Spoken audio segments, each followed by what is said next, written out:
And what would you say, kind of factors into those initial sales totals and how long those numbers sustain themselves for? You kind of touched a little bit on that. I'd love to get some more details on that. Yeah. So the things that you can do can sustain it. Obviously, I really do think that after the pre-order, just from enough books, once that first month is done, you have to have some way to pick it back up. So things that could help. I think authors have to find a way to amplify their voice. Whatever that means, you need help in doing this. Sure. Me and my business partner Joe Spagnuolo, we joke around. We want this year to be our beyond the 5,000. So if you look at Facebook, you're covered to like 5,000 friends, right? Right. Um, that's really, I mean, how does your voice get out more than that? What else are you doing to amplify it? We know from the algorithms that even if I put a post up on Facebook, sometimes I'm lucky if I even have 30 likes on it, right? So that's only 30 of my 5,000. If you have 5,000, maybe you have a lot Mm, less. So the big question is, how do you amplify that?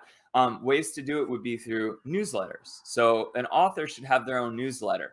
And we have talked about treating the people on your newsletter like royalty because they're really there. They are the direct contact that you have with your readers. So we have let our newsletter for Bloodbound Books over the years kind of ebb and flow. I didn't realize how important it was until more recently. So, for example, if Amazon doesn't like your cover or something else is going on, you might get buried, or maybe they're not recommending your book. Every time you sell something, too, by the way, Amazon is keeping all of that information, or not draft, Barnes and Noble, or whoever you're selling through, right? Your third party. You never get any of that information. So if you get a reader's email and they enjoy your books, you want to keep in touch with them. You don't want to overly spam them, but you want to keep up to date on what you're doing, what's exciting, what's going on.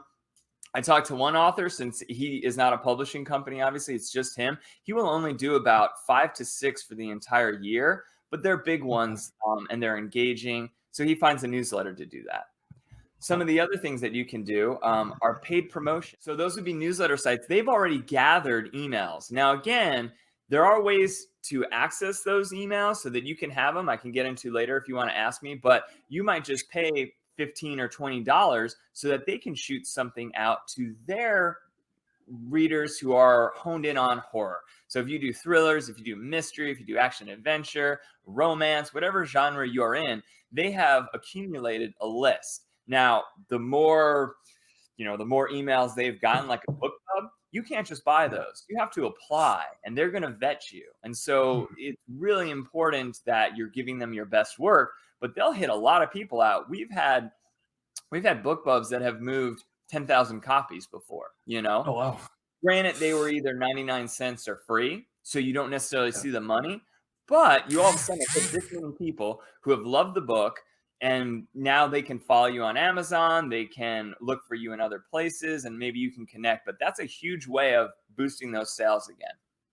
The other thing that you want to Gotcha. do within the first month or 2 months, and these should all be done in waves, which we can talk about later, is getting books to influencers. Now, everyone's got different ideas on this. Maybe your idea is not influencers. I tend to like doing that, and I know it's a horrible term that people sometimes don't like, but really, what is Sure. it?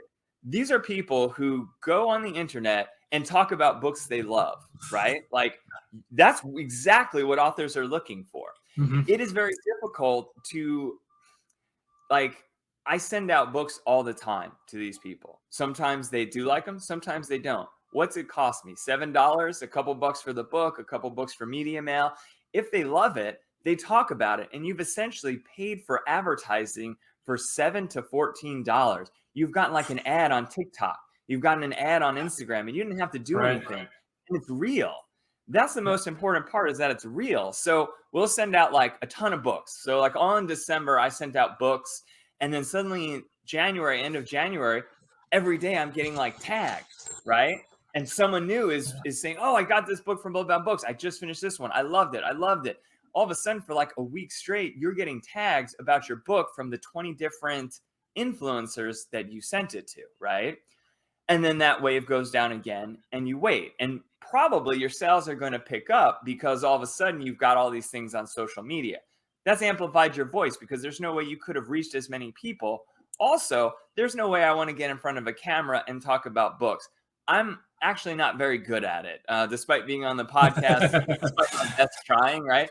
I don't Yeah. do well at that. Also, a lot of the books that I read are no longer in the horror realm. Like when I want to read, people are like, oh, just talk to everyone about the books you're reading on your own. Well, I'm reading nonfiction now because for my day job, I'm reading horribly brutal graphic books all the time or taut suspenseful thrillers.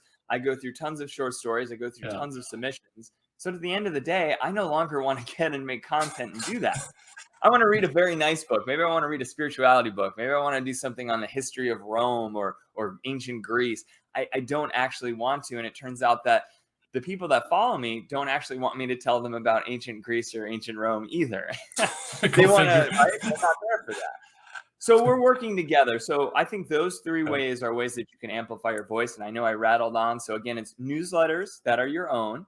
It'd be amplifying through promotional newsletters that you actually pay for, not an exorbitant fee. It doesn't have to be BookBub. And then the third would be influencers, or you could also go with just people that you know in books of horror groups, right? So they have that books of horror free view. I know that we're both probably in that one. And we offer a book for free. Usually it's digital because unless they have an Instagram account or a TikTok, there really isn't a need for them to have the physical copy because they're not doing that. But you can just contact those people. I talked recently to John Durgan on our podcast, Horror Business, and he said he gave out about 50 of those. And then he saw it shoot up again. Got a whole lot of reviews in on Amazon when he sent out 50 books. And then all of a sudden the sales also start to mimic that. So those are the three ways I would say to amplify your voice to continue sales going. I mean, everybody watching this, I really hope that they're taking notes, they're rewinding it, they're watching it back again. Because this stuff is absolute gold, and it's stuff that most publishers, for one reason or another, just aren't talking about. This is great.